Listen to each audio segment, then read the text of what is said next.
Don't you move. Get in there. This is where the magic is. I don't know what I'm going to do. You don't either. I had made up my mind well before New York of a new way to get over putting it out of percentages, out of 100%. I spent about 65 on the promo and the rest on the actual physical part of wrestling. I made that determination. He would sell for me, where he wouldn't for anybody else. It's hard for you to even say the word sell, isn't it? Yeah, it kills me. These were the integral parts, so he could change Hogan versus Piper to WWF on the marquee. Right. So, I never hear thanks for the name, You don't tell me nothing. You don't tell me nothing about Roddy Piper. You tell me who I'm gonna fight. You tell me where, when, and we discuss what is right for business, and then fuck off. Leave me alone. And it was the same with Vince, because how the fuck would you know how I get over?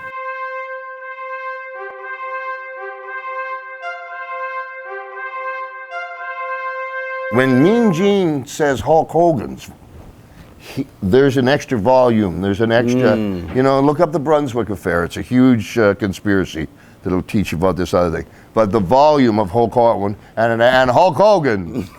Interesting. Oh yeah, I know them all. As everything's going Hogan's way and Cheerios and happy letters and stuff, and then there's Roddy, the bad boy that's fueling the fire. But also I've got lunch boxes and ice cream bars and bath towels. What Vince had no respect for was, I was already over before I got to his territory. So, okay, there's Hogan the first time we're gonna meet, and right away beat me. When in 5, 7, 8 weeks, I'm the hottest heel they've ever had. And I finally said to him, Vince is driving me, I said, fuck man, you tell me, Hulk Hogan versus Piper or Hulk Hogan versus Orndorff? You tell me which is gonna draw money. I never heard anything more about it. Excuse me, Mr. Sammartino, this is my son Colt. Bruno looks at my son and says, your dad called me a whoop. First thing out of his mouth. 26 years later, Bruno. Give me an interview section. So I said this exactly to Vince McMahon. I said, you give me 5 weeks, a mic stand, and a bow tie. If I don't get the job done, I'm out of here. Then it's Frankie Williams. And I swear to you, like if you were Frankie, from the second I sat down and I grabbed the mic and they turned the camera on, I had nothing. Nothing. All right, how much? Where are you from? Columbus, Ohio. In the thickest fucking Puerto Rican accent. I'm from Columbus, Ohio. We're off, baby. What I said was, go to the store and get me stuff from Fiji. That was the basic neutral order. And bananas, pineapples, and coconut. This is Chief Jay Strombo. He called me Rodney. I hate that name. Rodney. Why don't you get him in the head with that coconut? At the time, the very first when I heard it, and now we're about a half hour away. It's been sitting down there. I don't know. Stupid. And he's never been the same. I got into.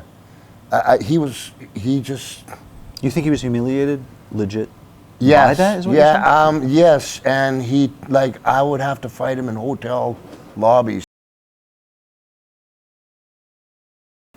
I did like Dave Wolf, and we did some business, but we had a horrible falling out. It was a really tough time. Dave Wolf was the one who was instrumental in getting me They Live, the movie. I don't know if I've ever told anybody that one. Very rare that an outsider gets to step in behind the curtain. I guess because he's Cindy's boyfriend, it's a little easier. They want Cindy for the draw, but he was respected in some way. Yeah, Vince didn't like him. Oh, he didn't? Not at all. Okay. Not at Wasn't all. respected by Vince. How was Moolah with doing business? Like, did she understand losing to Wendy was good for business here after being kind of top of the... That was a hard one for Moolah.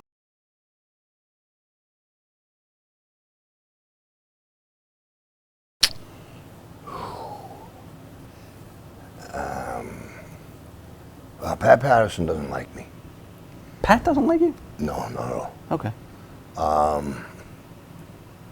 Like when again, in the Olympic Auditorium, I was, I don't know, 21. I must admit, okay, you know, you need to be a man about these, I'm talking about myself, you need to be a man about these things. And, you know, like since I was 15, I've been in this business. And when you're young in this business, it can be very difficult. It's a political thing? Was he trying to keep you down? No. Hey, you know, probably my fault. I was a pretty little kid, believe it or not, one time, and it just got awkward. That's all. He made you awkward, and you held a grudge. Or I did, whatever, you know, my bad. Were you forced to? No, my fuck that, no. It's just, it's a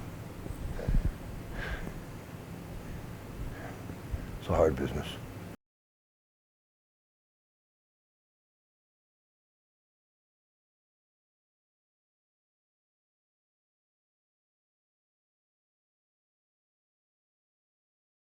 The terminology work is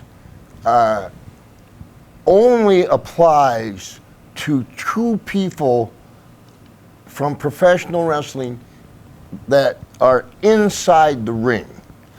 Outside the ring, it's called lying and manipulating.